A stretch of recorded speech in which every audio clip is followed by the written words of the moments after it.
আমি আপনার কাছে প্রিয় হতে না পারলেও আপনার কাছে খারাপ একটা মানুষ হতে পেরেছি, এটাই যথেষ্ট। কারণটা কি জানেন?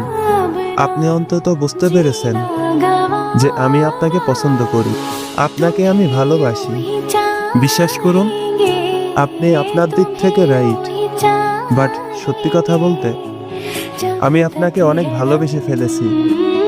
আপনাকে আমার অনেক ভালো লাগে, আপনাকে আমার নিজের করে পাওয়ার খুব ইচ্ছা আমার। আপনাকে যদি পেয়ে যেতাম তাহলে এই পৃথিবীতে আমার থেকে বেশি খুশি আর কেউ হতো না।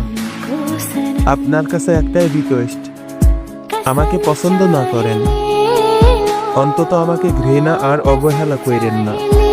আপনার অবহেলা আমায় অনেক কষ্ট দেয়।